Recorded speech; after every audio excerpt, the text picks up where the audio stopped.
حضرت عمر دن کو تخت حکومت پہ بیٹھتے تھے اور ان کا تخت کو سونے زبرجد کا نہیں تھا، مسجد نبوی کی چٹائی تھی، اور سارا دن وہاں بیٹھ کے لوگوں کی باتیں سنتے، اور جب رات کے اندھیرے گہرے ہوتے عمر بھیس بدل کے مدینے کی گلیوں کا گشت کرتے۔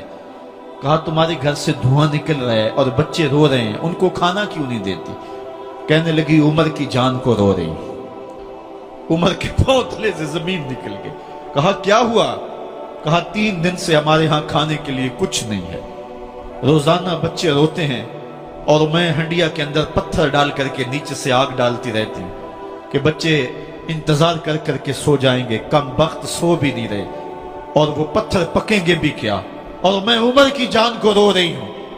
حضرت عمر کا کلیجہ دہلنے لگا، فوراً پلٹے، واپس بیت المال میں آئے، گھی کا ایک کنستر لیا، آٹے کی بوری لی، مرچ مسالہ جات بہت کچھ اٹھایا، اپنے کندھے پہ رکھا، بوری اپنی کمر پہ لا دی۔ عمر بیت المال سے نکلے تو آپ کے خادم اسلم نے دیکھ لیا، آگے بڑھا، کہا میرے آقا میں اٹھاتا ہوں۔ عمر کی آنکھوں میں آنسو ہے۔ کہا اسلم قیامت کے دن میرا بوجھ اٹھا لو گے؟ کہا قیامت کے دن تو اپنا اپنا بوجھ اٹھانا پڑے گا۔ کہا عمر کو آج اپنا ہی اٹھانے دو۔ حضرت عمر وہ گھی کا کنستر اور وہ آٹے کی بوری سر پہ اٹھائے ہیں اور اس خاتون کے گھر جاتے ہیں اور دستک دیتے ہیں۔ وہ جب دیکھتی ہے اس کی جان میں جان آ جاتی ہے۔ کہا جلدی جلدی آٹا گوندو، اور عمر سبزی کاٹنے لگ جاتے ہیں۔ حضرت عمر رضی اللہ تعالی عنہ سبزی تیار کر دیتے، ادھر آٹا گند جاتا ہے، اور پھر اوپر چولہا رکھا جاتا ہے، چولہے کے اندر آگ رکھی جاتی ہے، وہ کھانا پکانے لگتی ہے، آگ بجھتی ہے۔ تاریخ نے لکھا ہے آگ بجھنے لگتی ہے، عمر جھک کر کے پھونکے مارتا ہے، عمر جھک جھک کے پھونکے مارتا ہے۔ کھانا پک گیا اور بچوں کے سامنے کھانا رکھ دیا، بچے کھا رہے ہیں۔ اب بچے رو رو کے نڈال ہو چکے تھے۔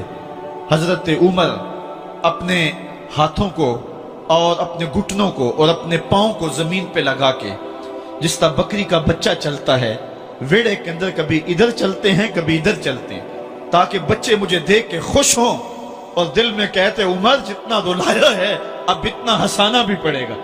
تو کبھی عمر امیر المومنین، یہ میں کسی آج کے جو ہے وہ لوگوں کے ووٹوں پہ منتخب ہونے والے حکمران کی کہانی نہیں سنا رہا، میں اس عمر کی کہانی سنا رہا ہوں جو 23 لاکھ مربع میل کا حکمران ہے، آدھی دنیا کا بادشاہ ہے۔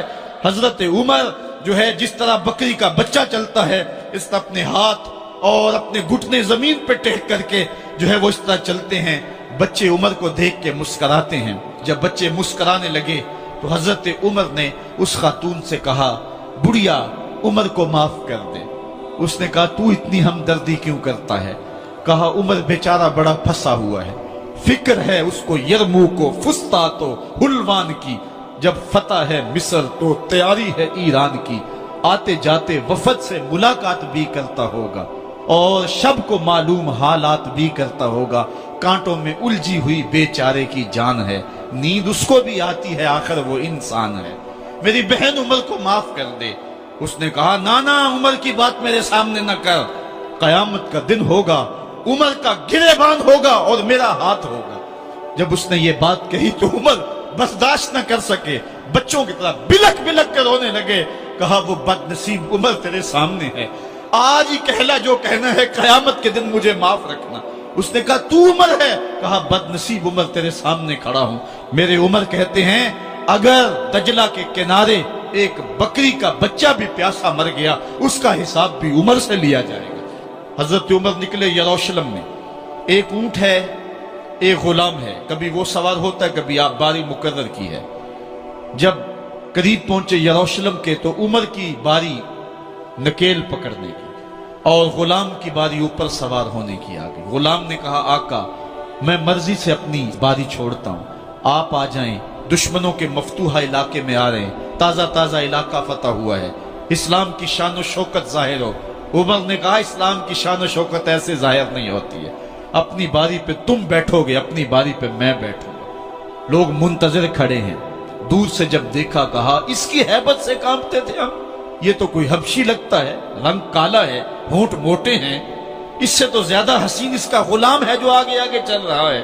حضرت ابو عبیدہ نے کہا دھوکہ کھا رہے ہو، ہمارا آقا وہ نہیں ہے جو اونٹنی کے اوپر سوار ہے، ہمارا آقا وہ ہے جو لگام تھامے آگے آگے چل رہا ہے۔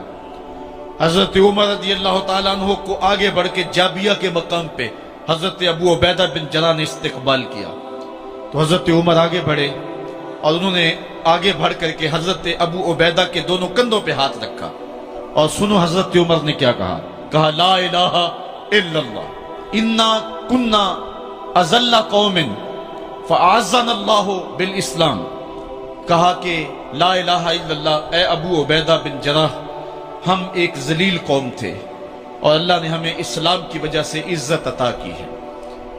اور میں تمہیں ایک تاریخ ساز بات کہنے لگا ہوں، اور وہ یہ ہے کہ جب تک ہم اس عزت والے اسلام کے دامن کو تھامے رہیں گے ہماری عزت قائم رہے گی، اور جب اسلام کے علاوہ کسی اور جگہ سے عزت ڈھونڈیں گے تو رسوا کر کے رکھ دیے جائیں گے۔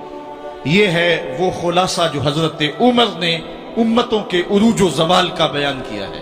اس امت کو جو خیرات ملی ہے تخت و تاج کی، وہ پینٹاگون سے نہیں ملی، وہ واشنگٹن سے نہیں ملی، وہ وائٹ ہاؤس سے نہیں ملی، وہ محمد عربی کے جوڑوں کا صدقہ ملی ہے۔ اس لیے جب ہم نے اسلام سے انحراف کیا، پاکستان حاصل کیا گیا تھا، پاکستان کا مطلب کیا؟ لا الہ الا اللہ۔ ہم نے اس نعرے کو چھوڑ دیا ہوا ہے، ہم نے انحراف کر دیا ہے۔ آج ہماری نظریں مغرب کی طرف لگی ہے کہ تخت و تاج اس سے نصیب ہوتے ہیں، اور دنیا کے اوپر ہم رسوا ہو کے رہ گئے۔ ہماری پستی، ہماری زبوحالی، ہماری ذلت کا سبب یہ ہے کہ جس جگہ سے ہمیں عزت ملی تھی ہم نے وہ مرکز ہی چھوڑ دیا ہے۔ اس مرکز حیات کو، اس مرکز زندگی کو، اس مرکز عزت کو ہم نے چھوڑ دیا ہے، اور دنیا کے اوپر ہم رسوا ہو رہے ہیں۔ انہی حضرت عمر کی کہانی ہے۔ وادی تہامہ سے گزر رہے تھے کہ بچوں کی طرح بلک بلک کے رونے لگے۔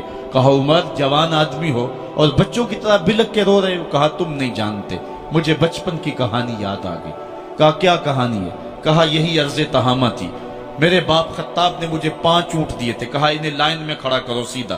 میں آگے والا سیدھا کرتا تھا، پیچھے والا ٹیڑھا ہو جاتا، پیچھے والا سیدھا کرتا، آگے والا ٹیڑھا ہو جاتا۔ میرے باپ خطاب نے مجھے بڑا مارا۔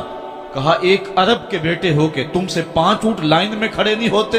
کہا ایک زمانہ عمر پہ وہ تھا کہ اس سے 5 اونٹ لائن میں کھڑے نہیں ہوتے تھے، اور آج شرق سے لے کر غرب تک 23 لاکھ مربع میل کی حکمرانی اور انسان بھی لائن میں کھڑے ہیں۔ یہ محمد عربی کے جوڑوں کا صدقہ نہیں ہے تو اور کیا ہے؟ عمر سے تو 5 اونٹ لائن میں کھڑے نہیں ہوتے تھے۔